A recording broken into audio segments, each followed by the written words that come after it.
Friends good morning. ನೋಡ್ರಿ ಈ ದಿವಸ ಎಷ್ಟು ಅರಳಿದ್ವು ಅಂತಂದ್ರೆ ಗಾಳಿ ಭಯಂಕರ ಬೀಸಕತ್ತದ. ಮಳೆ ಎಷ್ಟು ದಿನ ಆಯ್ತು ಬಂದಿಲ್ಲ, ಹಾಗಾಗಿ ಈ ಗಾಳಿಗಳಿಗೆ ಹೂಗಳು ಒಂಥರ ಆಗ್ಯಾವ. ಅಲ್ಲಿ ನೋಡ್ಬೋದು ನೀವು ಎಷ್ಟು ಹೂ ಆಗ್ಯಾವ ಅಂತೇಳಿ. ಬಾಬಾ ನನಗೆ ಇವತ್ತು ಭಾಳ ಖುಷಿ ಆಗ್ಯದ ನೋಡಿ. ಎಷ್ಟಾಗ್ಯಾವ ಅಂತಂದ್ರೆ ನೋಡ್ರಿ, ಬೆಳಗ್ಗೆಯಿಂದ ಪಕ್ಷಿಗಳು ಇಷ್ಟು ಕಾಳಾಗಿದ್ವು, ಸನಿ ಬಂದ್ರೆ ಓಡೋಗ್ಲಿಕತ್ತಿದ್ವು. ಹಾಗಾಗಿ ನಾನು ಹೋಗ್ಲಿ ಬಿಡ ಅಂಥೇಳಿ ಸ್ವಲ್ಪ ವಿಡಿಯೋನ ಮಾಡಲಿಲ್ಲ. ನೋಡ್ರಿ ಎಷ್ಟು ಹೂವು ಎಷ್ಟು ಚಂದ ಕಾಣಾಗಿರ್ತದೆ ಗೊತ್ತಾ. ಇವತ್ತಿನ ಗಾರ್ಡನ್ನಾಗ ಏನಾರ ಒಂದು 4 ಹನಿ ಮಳೆ ಉದ್ರಿತು ಅಂತಂದ್ರೆ ಎಷ್ಟೆಲ್ಲ ಇನ್ನೂ ನೀಟಾಗಿ ಕಾಣಿಸ್ತೈತೆ. ಯಾಕಂದ್ರೆ ಇಲ್ಲಿ ನೋಡ್ರಿ ಎಷ್ಟು ಹೂವು ಅದಾವು. ಹೂವುಗಳು ಯಾಕಿರ್ಬೇಕು ಅಂದ್ರೆ ನೋಡ್ರಿ, ಪಾಲಿನೇಷನ್ ಆಗಕ್ಕೆ ಹೂವುಗಳ ಅವಶ್ಯಕತೆ ಭಾಳ ಇರ್ತದೆ. ಹಾಗಾಗಿ ಹೂವುಗಳಾಗಲೇಬೇಕು.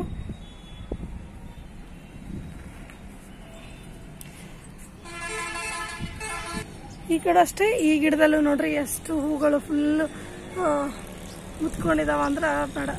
ಅಲ್ಲಿ ನೋಡ್ರಿ, ಈಗ ನಾನು ಬಂದ ತಕ್ಷಣ ಮತ್ತೆ ಪಕ್ಷಿ ಬಂತ ಹಾರೋಯ್ತಾನೆ. ಇಲ್ಲ ಎಷ್ಟು ಚಂದ ಕಾಣಿಸುತ್ತಾ ಇದು ಅಂತಂದ್ರೆ, ಈಗಾಗಲೇ ಟೈಮು 10:30 ಆಗ್ಯದ ಅನ್ಕೋತೀನಿ. ಸೊ ಅಷ್ಟೊತ್ತಿಗೆ ಈಗ ಸ್ವಲ್ಪ ಡಲ್ ಆಗ್ತವೆ, ಹೂಗಳು ಎಷ್ಟು ಇರಂಗಿಲ್ಲ.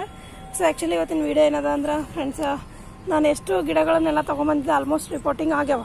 ಸೊ ಇದು ರೋಸ್ ಗಿಡಗಳು ಅಷ್ಟೇ ನಾನು ರಿಪೋರ್ಟಿಂಗ್ ಮಾಡ್ಕೊಂಡಿನಿ. ಸೊ ಹಳೆ ಹೂಗಳನ್ನು ತೆಗಿಯೋಂಥದ್ದು. ಇದು ಕ್ರೀಮ್ ಕಲರ್, ಇದು ರಿಪೋರ್ಟಿಂಗ್ ಮಾಡ್ಬೇಕಾದ್ರೆ ಭಾಳ ಕಷ್ಟ ಆಯ್ತು ನನಗೆ. ಗಾಳಿ ಬೇರೆ ಬೀಸಾಕತ್ತಿತ್ತು, ಹಾಗಾಗಿ ಸ್ವಲ್ಪ ಕಷ್ಟ ಆಯ್ತು ಇದು ಮಾಡ್ಬೇಕಾದ್ರೆ ನನಗೆ. ಸೊ ಅದಾದ್ಮೇಲೆ ಈ ಕಡೆ ಎಲ್ಲ ಗಿಡಗಳನ್ನು ಈ ಥರ ಆರಾಮಾಗಿನೇ ಹೊಂಟವು. ಆಮೇಲೆ ಶಂಖಪುಷ್ಪನಾಗೂ ಹೂ ಬರ್ಲಿಕ್ಕತ್ತವ ಆರಾಮ್ಸೆ. ಸೊ ಇದ್ರಾಗಂತೂ ಹೂಗಳು ಲೆಕ್ಕಿಲ್ದಂಗೆ ಆಗ್ಯಾವ. ಇಷ್ಟು 4 ದಿವಸ ಆಯ್ತು ಕಂಟಿನ್ಯೂ ಆಗಿ. ಸೊ ಅಷ್ಟು ಹೂಗಳು ಅದ್ರಾಗ ಬರ್ಲಿಕ್ಕತ್ತವ ನೋಡ್ಬೋದು ನೀವು.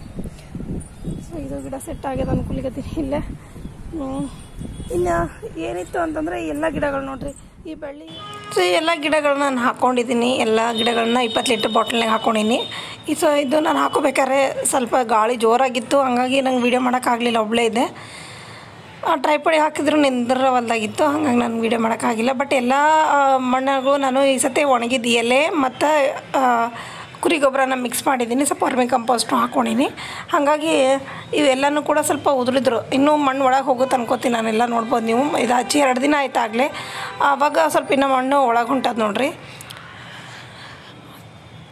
ಗಿಡ ಆಲ್ರೆಡಿ ದೊಡ್ಡದಾಗಿ ಬೆಳ್ಕೊಂಡವ. ಕೆಳಗಿನ ಗಿಡ ಎಲೆ ಎಲ್ಲ ತೆಗಿಬೇಕು. ಸೊ ಮೇಲೆ ಹೊಸ ಚಿಗುರು ಬರ್ಲಿಕ್ಕತ್ತದೆ. ಇದು ಸೆಟ್ ಆಗ್ಯವ ಅಂತ ಅನ್ಕೊಲಿಕತ್ತೀನಿ. ಬಟ್ ಇದರದಾದೆ ನೆಕ್ಸ್ಟ್ ನಿಮಗೆ ಏನು ತೋರಿಸ್ತೀನಿ, ಅದು ನೆಕ್ಸ್ಟ್ ಡೇದು ಒಂದು ಇನ್ನೂ 2 ದಿನ ಬಿಟ್ಟಿದ್ದು. ಬಟ್ ಇದು ಹಾಕಿದ್ದು 2 ದಿನಕ್ಕೆ ಮಾತ್ರ ಚಂದ ಸೆಟ್ ಆಗಿದ್ವು.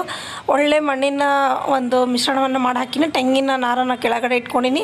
ಸೊ ಡ್ರೈನ್ ಔಟ್ ಆಗಲಿಕ್ಕೂ ಚಲೋ ಹೊತ್ನಾಗ ಅದು ವರ್ಕ್ ಆಗುತ್ತೆ. ರೋಸ್ ಗಿಡನೂ ರಿಪೋರ್ಟಿಂಗ್ ಆಯಿತು, ಇದ್ರದ್ದು ಆಯಿತು. ಅಂಜೂರದ ಗಿಡ, ಆಮೇಲೆ ಇದು ಆಲ್ ಸ್ಪೈಸಸ್ಸು. ಸೊ ಎಲೆಗಳು ಬರ್ಲಿಕ್ಕತ್ತವ ಹೊಸದು. ಆಮೇಲೆ ಇದು ತೇಜ್ಪತ್ತ ಗಿಡ. ಸೊ ಇದನ್ನು ಆಲ್ಮೋಸ್ಟ್ ರಿಪೋರ್ಟ್ ಮಾಡಿದ್ದೀನಿ. ಸ್ವಲ್ಪ ಮಣ್ಣು ಎಲೆ ಮಿಕ್ಸ್ ಮಾಡಿದ್ದೀನಿ ಈ ಸರಿ ಎಲ್ಲ ನಾನು. ಆಮೇಲೆ ಈ ಕಡೆ ಸಂಪಿಗೆ ಹೂವಿನ ಗಿಡನೂ ರಿಪೋರ್ಟಿಂಗ್ ಆಯಿತು. ಹಾಗೆ ಸಣ್ಣ ಸಣ್ಣ ಪುಟ್ಟ ಏನು ಕೆಲಸಗಳಿದ್ವು ಅವೆಲ್ಲ ಮಾಡ್ಕೊಂಡು ಮುಗಿಸೀನಿ. ಈ ಗಿಡ ಎಷ್ಟು ಚಂದ ಬೆಳೆಯಕತ್ತದ, ಬಟ್ ಇದ್ರಲ್ಲಿ ಕಾಯಿ ಆಗೋಲ್ತು. ಅದಕ್ಕೆ ನಾನು ಈ ಗಿಡದ ಮೇಲೆ ಅಷ್ಟು ಇಷ್ಟ ಆಗೋಲ್ತು. ಸೊ ಏನೇನೋ ನೋಡ್ರಿ ಹಿಂಗೆ ಬರ್ತಾವ ಹೂವು, ಅವು ಕಾಯಿ ಆಗಂಗಿಲ್ಲ ಏನಿಲ್ಲ, ಹಿಂಗಾಗಿ ಹೋಗ್ಬಿಡ್ತಾವೆ. 1 ವರ್ಷ ಮೇಲೆ ಆಯಿತು ಅದು. ಇದು ಒಂದು ಪ್ರಾಬ್ಲಮ್ ಇದ್ರಾಗ. ಬಟ್ ನನಗೆ ಇಷ್ಟ ಆಗೋಲ್ತಿದ್ದು ಇಡ್ಲಕ್ಕೆ. ಇಲ್ಲಿ ನೋಡ್ರಿ ಎಷ್ಟೊಂದು ಆಗಿರ್ತಾವ. ಸೊ ಲಾಸ್ಟಿಗೆ ಹಿಂಗೆ ಆಗ್ಬಿಡ್ತಾವೆ. ಸೊ ಹಣ್ಣು ಆಗೋದಿಲ್ಲ ಏನಿಲ್ಲ. ಮತ್ತು ಹೂಗಳು ನೋಡ್ಕೊತ ಹೋದ್ರೆ ಭಯಂಕರ ಹೂಗಳು. ಸೊ ಚೆಂದ ಆಗ್ಯದ. ಯಾಕೆಂದ್ರೆ ಮಳೆ ಬಂದು ಹೋದ್ಮೇಲೆ ಗಿಡಗಳಿಗೂ ಭಾಳ ಆಸರೆ ಆಗೈತ, ಚೆಂದ ಆಗೈತ. ಸೊ ನಮ್ಮಲ್ಲಿ ಕ್ರೌಡ್ ಭಾಳ ಅದ ಬಸ್ ಸ್ಟ್ಯಾಂಡಿಂದು.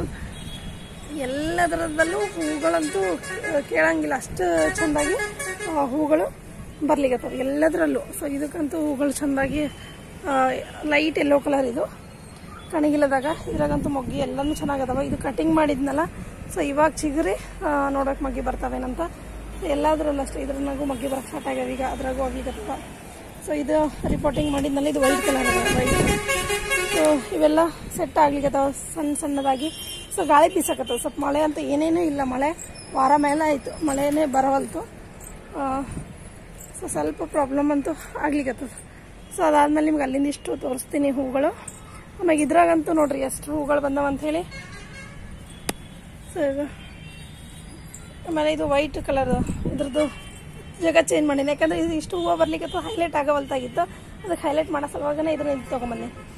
ಇದು ಮೀಶೋ ಒಳಗಿನ ತರಿಸ್ತೀನಿ ಇದ್ರ ಗಿಡ, ಮಲ್ಬೇರಿ ಗಿಡ. ನೋಡೋಣ ಇದ್ರಾಗಾರ ಕಾಯಿ ಬರ್ತಾವೇನಂತ ಹೇಳಿ. ಸೊ ಇದೊಂದು ಇಲ್ಲಿ, ಆಮೇಲೆ ಈ ಕಡೆ ಎಲ್ಲ ಸೊ ಅದರದ ಗಿಡ ಇನ್ನೊಂದು ಅದ ನೋಡ್ರಿ ಇಲ್ಲಿ. ಸೊ ಇದು ಸ್ವೀಟ್ ಲೆಮನ್ ಒಂದು, ಇನ್ನೊಂದು 3-4 ಗಿಡ ಇದಾವೆ ಹಂಗೆ ರಿಪೋರ್ಟಿಂಗ್ ಮಾಡೋದಾದ ಒಂದಿಷ್ಟು.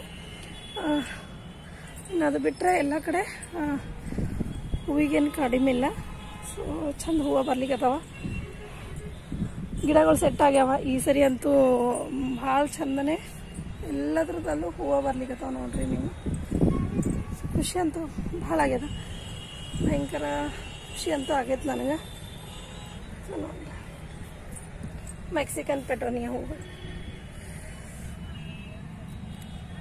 ಸೈಜ್ ಎಷ್ಟು ದೊಡ್ಡ ಸೈಜ್ ಬಂದು ಹೋಗುತ್ತೆ ಇದರಲ್ಲಿ. ಆಮೇಲೆ ಇದು ರೆಡ್ ಕಲರ್, ಇದು ರೆಡ್ ಅದ ಅಂತ ಕನ್ಫರ್ಮ್ ಇತ್ತು ನನಗೆ ಹೋದ ವರ್ಷದಿಂದ. ಅದಕ್ಕೆ ಇದು ಡಿಸ್ಟರ್ಬೇ ಮಾಡಿದ್ದಿಲ್ಲ, ನೋಡೋಣ ಕರೆಕ್ಟ್ ಬರ್ತಾವ ಇಲ್ಲ ನೋಡೋಣ ಹೂವು ಅಂತ ಹೇಳಿ.